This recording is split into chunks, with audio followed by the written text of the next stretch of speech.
I finally messaged my landlord asking about the ghost. He'd never had tenants talk about hauntings. I go on, telling him about Francis, the name I made up for my ghost roommate. He stops me mid-sentence because Francis used to own the house and lived here decades ago. Backstory: list of paranormal events. Months back on a Sunday I was having a nightmare where I was yelling for someone to leave and they wouldn't.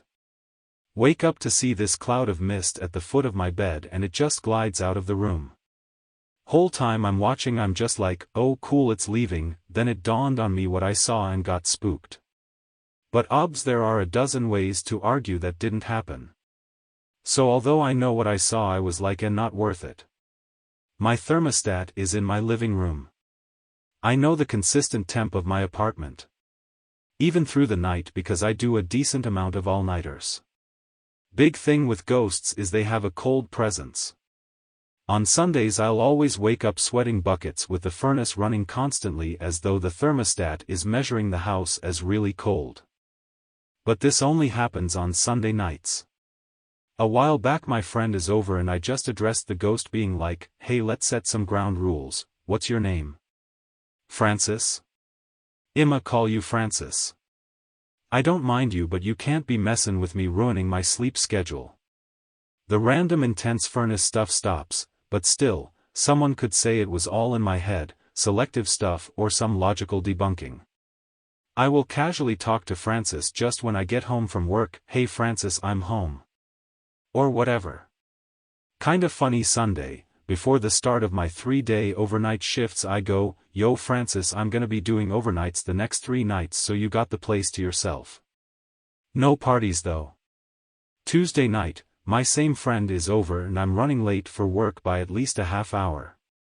Clearly Francis is kinda salty cause I'm not giving him the space I told him. My friend can't find their socks anywhere while I'm getting ready for work. Get this, I go to the bathroom to brush my teeth and their socks are up on the shelf in my bathroom. I'm like, WTF Francis, moved your socks. There is no way in hell those socks were there before. I was in the bathroom earlier that night and they were not there, and my friend never went to the bathroom the whole time they were over. That's the most unexplainable experience of it all. When I am leaving my driveway, my car always shines its light through the back door window all the way to the door of my downstairs neighbors. I'm nosy, so I always peer through. That night I didn't, but my friend did and jumps in their seat swearing they saw a pale old man staring at them through the window. I didn't see it, so it still could be brain playing tricks along with a trick of the light, although I've never had a weird glare or reflection anytime I look through that window. So the next morning I have the convo that's described in the post title. Also, I would always shrug off the constant times I'd wake up from a nap or go to one of my doors and see it was unlocked. I'm a forgetful person and didn't grow up locking doors. I'll often even be like, oh yeah, I recall forgetting to lock it when I came home, but sometimes I don't recall forgetting to lock it, and now I'm thinking that's cause Francis will be opening that shit when he's moving around the house. That's all edit. Just to clarify, my apartment is half of the second floor of an old house that was built in the 1860s. It still has the original frame and actually the front door is the original door. So it's not like an apartment complex, it's just an old Victorian-style house in a small city in upstate New York. Edit 2. Also, I just want to say I love all these other similar experiences people are sharing.